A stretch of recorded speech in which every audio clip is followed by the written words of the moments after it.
Demonstrators hitting the streets in Washington, D.C. today protesting the partial U.S. government shutdown that's now in its 20th day. Among those taking part in the rally, some of the 800,000 federal workers who are not receiving paychecks. The shutdown was triggered by Donald Trump's demand for $5.7 billion for a U.S. Mexico border wall. The latest meeting between the U.S. president and top Democrats ended yesterday without making progress to end the standoff. He asked Speaker Pelosi, will you agree to my wall? She said no. And he just got up and said, then we have nothing to discuss, and he just walked out. Today, Trump taking a trip to the southern border, and before leaving Washington, he reiterated that declaring a national emergency is still a possibility. I have the absolute right to declare a national emergency. The lawyers have so advised me.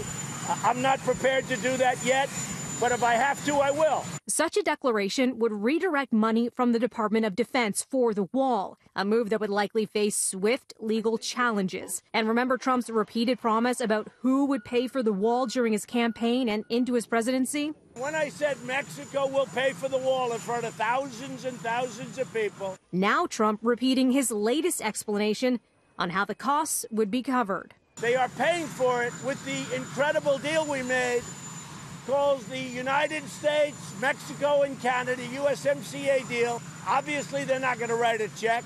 The trade deal still needs to be ratified by all three countries, and Reuters points out the White House has not provided evidence that the agreement would actually pay for the wall.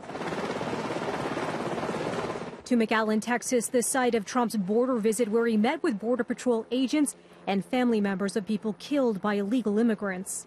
Look, this is common sense. They need a barrier. They need a wall.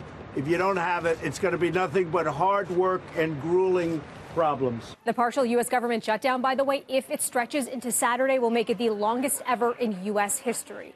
Now, something else we're learning today. Donald Trump's former longtime personal lawyer, Michael Cohen, is set to testify publicly. You'll remember last month he was sentenced to up to 3 years in prison for his role in making hush money payments to women who say they had affairs with Trump and for lying to Congress. His public testimony now set for February 7th.